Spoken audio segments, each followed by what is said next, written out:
আজি বিশ্ব পৰিৱেশ দিৱস। ৰাজ্য তথা দেশৰ বিভিন্ন প্ৰান্তত আজি প্ৰকৃতি সুৰক্ষাৰ সজাগতাৰ জৰিয়তে সুস্থ বাতাবৰণ বাহাল ৰখাৰ বাবে পালন কৰিছে বিশ্ব পৰিৱেশ দিৱস। ইয়াৰ সমান্তৰালকৈ বোকাখাত সমজিলাৰ পাণবাৰীত উদযাপন কৰা হৈছে এই দিৱস। কাজিৰঙা ৰাষ্ট্ৰীয় উদ্যান কৰ্তৃপক্ষ, পাণবাৰী বন্যপ্ৰাণী পুনৰ সংস্থাপন কেন্দ্ৰ আৰু স্থানীয় বিদ্যালয়ৰ ছাত্ৰ ছাত্ৰীৰ সহযোগত উদ্যমেৰে আজি বিশ্ব পৰিৱেশ দিৱস উদযাপন কৰে। ষষ্ঠ শ্ৰেণীৰ পৰা নৱম শ্ৰেণীৰ ছাত্ৰ ছাত্ৰীসকলৰ মাজত পৰিৱেশ সংৰক্ষণৰ সজাগতাৰ লগতে গোলকীয় উষ্ণতা হ্ৰাস কৰাত গছপুলি ৰোপণৰ প্ৰয়োজনীয়তা সন্দৰ্ভত সজাগতাৰ বিস্তৃত বিশ্লেষণ দাঙি ধৰে। আজি বিশ্ব পৰিৱেশ দিৱস সৰ্বত্ৰে আয়োজন কৰিছে আপোনালোকে বন্যপ্ৰাণী উদ্ধাৰ আৰু পুনৰ সংস্থাপন কেন্দ্ৰ CWRC এনেধৰণৰ কাৰ্যসূচী আপোনালোকে কি ক'ব?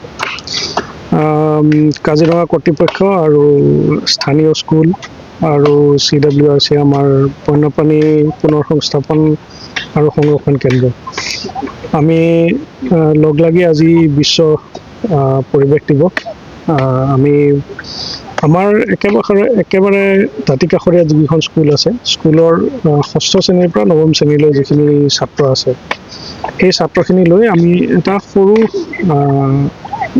কাৰ্যসূচী লৈছোঁ।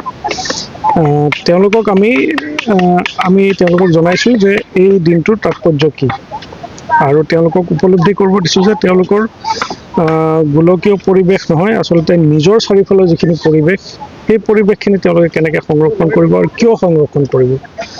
আৰু আমি সৰুকৈ এটা প্লেণ্টেশ্যন গছপুলি ৰোপণৰ কাৰ্যসূচী এইকাৰণে লৈছোঁ যাতে হাতে কামে এডাল গছ ৰুলে তেওঁলোকে সেইটো জীৱনলৈ এটা ডাঙৰ শিক্ষা হয়। কিতাপত পঢ়া আৰু নিজে হাতে কামে কৰা সেইটোৰ মাজত যিটো পাৰ্থক্য, সেই পাৰ্থক্যটো তেওঁলোকে নিজে উপলব্ধি কৰে।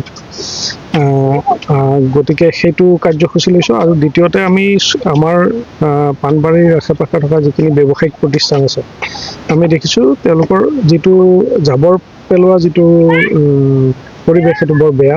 তেওঁলোকে নলায় বা যিকোনো দহ স্থানত প্লাষ্টিকৰ জাবৰ পেলাই, প্লাষ্টিক পুৰে, যিটো পৰিৱেশ বিনষ্ট কৰে।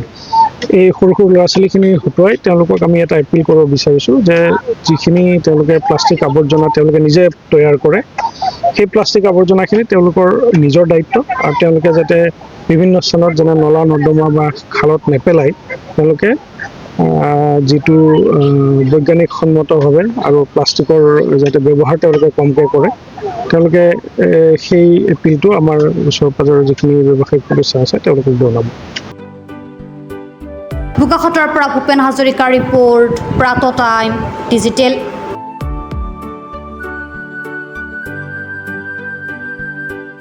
শদিয়াৰ পৰা ধুবুৰীলৈ, বৰাকৰ পৰা ব্ৰহ্মপুত্ৰলৈ সকলোৰে মাজত চিনাকি এটা নাম প্ৰাত টাইম।